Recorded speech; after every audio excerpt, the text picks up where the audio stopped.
एक बुजुर्ग महिला की मृत्यु हो गई। यमराज उसे लेने आए। महिला ने यमराज से पूछा, आप मुझे स्वर्ग ले जाएंगे या नरक? यमराज बोले, दोनों में से कहीं नहीं।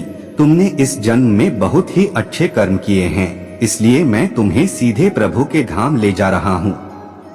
बुजुर्ग महिला खुश हो गई और बोली, धन्यवाद, पर मेरी आपसे एक विनती है। मैंने यहाँ धरती पर सबसे स्वर्ग नरक के बारे में बहुत सुना है। मैं एक बार इन दोनों जगहों को देखना चाहती हूँ। यमराज बोले, तुम्हारे कर्म अच्छे हैं, इसलिए मैं तुम्हारी यह इच्छा पूरी करता हूँ। चलो हम स्वर्ग और नरक के रास्ते से होते हुए प्रभु के धाम चले गए। दोनों चल पड़े। सबसे पहले नरक आया। नरक में बुजुर्ग महिला ने जोर जोर से लोगों के रोने की आवाज सुनी। नरक में सभी लोग दुबले पतले और बीमार दिखाई दे रहे थे। महिला ने एक आदमी से पूछा, यहाँ आप सब लोगों की ऐसी हालत क्यों है? आदमी बोला, तो और कैसी हालत होगी, मरने के बाद जब से यहाँ आए हैं हमने एक दिन भी खाना नहीं खाया। भूख से हमारी आत्माएं तड़प रही हैं। बुजुर्ग महिला की नजर एक विशाल पतीले पर पड़ी, जो कि लोगों के कद से करीब 300 फुट ऊंचा होगा। उस पतीले के ऊपर एक विशाल चम्मच लटका हुआ था। उस पतीले में से बहुत ही शानदार खुशबू आ रही थी। बुजुर्ग महिला ने उस आदमी से पूछा, इस पतीले में क्या है? आदमी मायूस होकर बोला, ये पतीला बहुत ही स्वादिष्ट खीर से हर समय भरा रहता है। बुजुर्ग महिला ने हैरानी से पूछा, इसमें खीर है?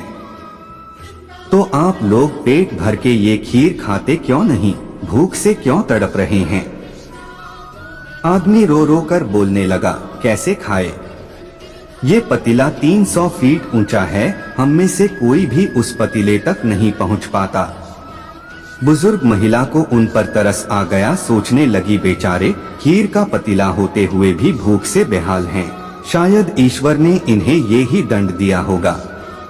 यमराज बुजुर्ग महिला से बोले, चलो हमें देर हो रही है। दोनों चल पड़े। कुछ दूर चलने पर स्वर्ग आया।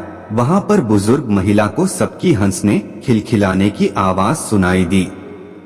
सब लोग बहुत खुश दिखाई दे रहे थे। उनको खुश देखकर बुजुर्ग महिला भी बहुत खुश हो गई। पर वहाँ स्वर्ग में भी बुजुर्ग महिला की नजर वैसे ही 300 फुट ऊंचे पतीले पर पड़ी जैसा नरक में था। उसके ऊपर भी वैसा ही चम्मच लटका हुआ था। बुजुर्ग महिला ने वहाँ लोगों से पूछा, इस पतीले में क्या है? स्वर्ग के लोग बोले, इसमें बहुत स्वादिष्ट खीर है। बुजुर्ग महिला हैरान हो गई।